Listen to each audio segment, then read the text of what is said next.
6 months into what I believed was a perfect marriage, I went to easily replace my accidentally lost marriage certificate, only to be incredibly shocked when the clerk bluntly told me I was not legally married. Confused, I immediately drove to the exact address on a maternity center confirmation text I assumed was spam. My heart completely dropped.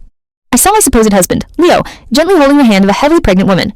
It was Adela, our very own wedding photographer. Hiding in the dark shadows of the clinic, I clearly heard his best friend laugh out loud.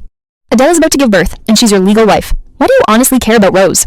Leo smirked smugly. A woman you can look at but never touch? Would you genuinely want to go home to that? I could confidently bring Rose back absolute garbage, and she'd be incredibly thrilled. He cruelly boasted.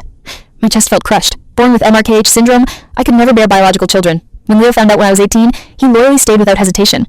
I had physically pulled him back from a ledge when he tried to end his young life after his parents died.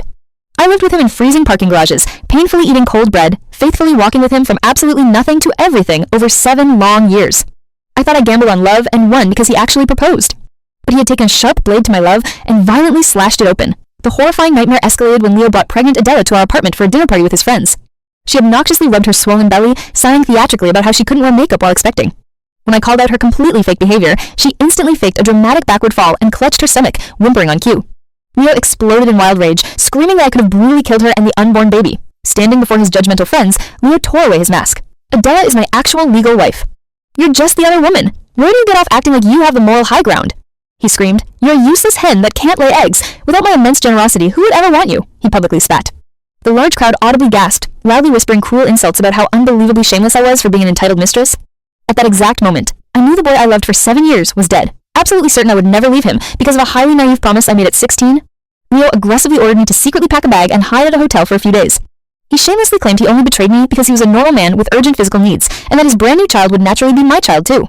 He arrogantly promised he would properly marry me only after Adela safely delivered the baby. I patiently waited for his broken heart to beautifully heal when I was just 16. I faithfully waited for the better days he constantly promised when I was exactly 18. This past year, I eagerly waited for him to legally marry me. I was completely done waiting. Instead of crying, I peacefully slipped the cheap plastic engagement ring he gave me off my finger and dropped it onto the cold hotel table. At the busy airport terminal, right before boarding my flight, I snapped the SIM card I used for 9 straight years and a half, tossed it in the trash, and proudly walked through the departure gate without looking back once. Early the next morning, Leo's phone rang with an urgent call from the hotel desk. Hello. After Miss Barnes permanently checked out, some clothing and jewelry items were left behind. Would you like us to securely hold them for you? The receptionist asked. What will this cheating man do when he finally realizes his devoted punching bag has vanished from his life forever?